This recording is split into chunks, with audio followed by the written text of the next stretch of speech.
back to another episode of the 5-Minute Salute, brought to you by MAVD. I'm Steve Strum. Today with me, I've got William Rothrock, I got it right, from Rise Up Legal Wills and Trusts. Did I get it all right? You sure did. Man, Thank you very much. I appreciate it. We were talking offset. If I can complete a sentence, then we made that expectation. So I think we just cut the interview now. Thanks for joining us today. Thank you. I'm glad to be here. Kind of a cool guy. I had opportunity to spend a little time with you before we started rolling this. Retired Army, yep. Green Beret, yep. Doing it to it, 23 years. Yes. And then you took your skills from being a Green Beret into the legal field. I sure did. For the people that are watching going, all right, I've seen Rambo, how do you take the skills of a Green Beret, roll it into being a lawyer, and before we start talking about that, growing up in an Army family, man, thank you for what you did for our great country. Hits a little different. So tell us a little bit about you, man. Military career, got to know about that. And then how did that transition into the legal career? All right. So, yeah, I spent the first half of my career as an infantryman, and I really learned that I enjoyed teaching. I was a ranger instructor. I was a combat dive instructor, and the natural progression for me then was I wanted to be a Green Beret, because that's what Green Berets do. You go into foreign countries, you teach unconventional warfare, and it's kind of a lead by example and teach mentality, and I really enjoyed that. So in order to make that happen, you have to build trust and rapport with your host nation, indigenous forces, because you're going into combat. They have to trust you. They have to, and there's no faking that. They see through insincerity. So the way that transfers into the legal field, especially when it comes to wills and trust, you're doing somebody's estate plan. They're trusting you to make their goals happen after they've passed away. There's no way for them to check on it at that point. So the number one factor for an estate planning attorney is trust. And in order to do that, you have to have active listening skills. As a Green Beret, you go in, you got to understand your indigenous forces issues. You got to understand where they are in life, their circumstances, their conditions, and what it is they're trying to accomplish.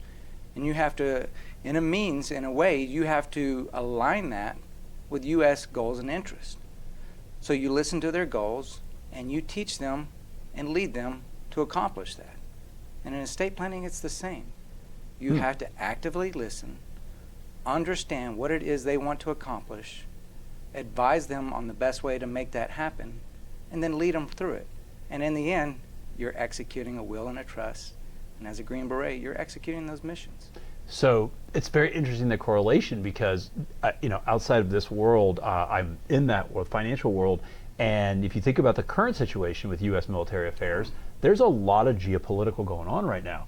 That's also relevant into wills and trusts, because the geopolitical becomes family political. Yes. And oftentimes, right, so we talk about what's a will, what's a trust, but oftentimes people that are thinking that they have a certain position of prominence in a will or a trust may not actually have said prominence or even inclusion into the will or the trust, and the people that are supposed to lead that in the family may not have been expecting that. So navigating those waters has to be complicated at best in order to make sure to deliver for your client, so that their wishes are, and then, when they pass away, or taxation, stuff like that, are addressed, but also having the appropriate bedside manner to help people understand when they execute wills and trusts that the understanding that they may have may be better, or maybe sometimes worse, than what they anticipated. Yes. This is fascinating, because I'm sitting there looking, that makes sense. So for the folks here that are watching this, most people understand the concept of a will and a trust. Can you kind of describe for our audience a little bit, like, what is the difference between a will and a trust, and why is it important to understand that distinction? All right, that's a good question. Most people really don't understand that difference. So with a will, your estate is still going through probate.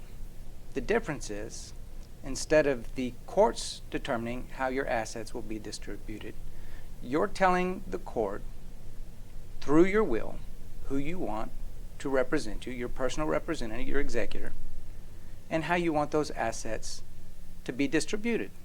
But it still goes through probate. A trust is an artificial entity where you convey your assets into the trust, you appoint a trustee, that's the manager of the trust who controls it, for the benefit of the beneficiaries, the people you want to enjoy the fruits of your labor. And as a parent who has kids, I'm not planning on dying anytime soon, but I don't make it home, my wife and I, from work one night, a will, I have $1 million sitting there, all of a sudden now, essentially, theoretically, could go to somebody who's 18 years old, 20 years old. Yeah. Then you might be able to be prepared for that money, right? I mean, if somebody just threw me $1 million, I mean, like, that'd be great. I have a million things to do with it, but that's a lot of money. Yeah. And so on the trust side, you might be able to put some controls on that, making sure that they don't become everybody's new best friend. That's absolutely correct. You know, we can talk about this. It is fascinating. There's the tax ramifications of trust. There's the control. There's real estate. There are so many different ways that can wiggle. And from what I have learned, trust, you hear trust, yes, they're more expensive because they're more work, but they're not this random, gigantic, huge, mythical number that's out there. They can be done reasonably to the level that's appropriate for your client. Absolutely. So it is scalable. Yes. Okay. So what we'll do, because, you know, I'm sure that people watching this going, yeah, I got to do that, right? We're all seeming to get a little older. I don't know how I have now graduated high school 30 years ago this year, but somehow that's possible. I mean, I get the math, but I look back going, I don't feel like that, but until I do. But what we'll do is we'll put your information on our website, which is thedailynewsnetwork.com. People can come and check it out and, you know, engage with you and ask questions that may be leading because of this interview. Absolutely. I appreciate that. And before we go, I love you, man. Thank you so much. 23 years. My brother he's a lifer right now. He's 19 in North Carolina in the Army. It means something different for family members that you defend the flag, and I'm very grateful for that. And the lawyer thing is awesome. As grateful I am for you sitting here, we got to be grateful for these people here that are watching this thing, right? So guys, if this interview made a thought happen or thought of somebody that you might think might benefit of it, click the share button below. Thank you so much for joining us on our 5-minute salute. And remember, always live with gratitude.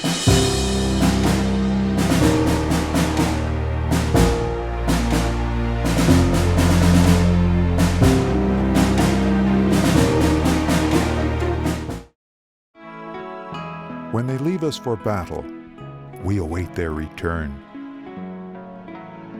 When their embrace is gone, we imagine them with us. Some don't come back. We grieve. Some come back hurting. We help. Heroes survive. We honor them. Heroes fall. We remember them. 150,000 veterans live in Jacksonville. We serve them.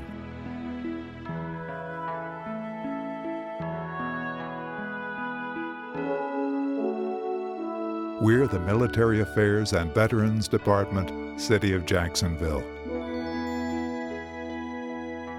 Because of them, our light never dims.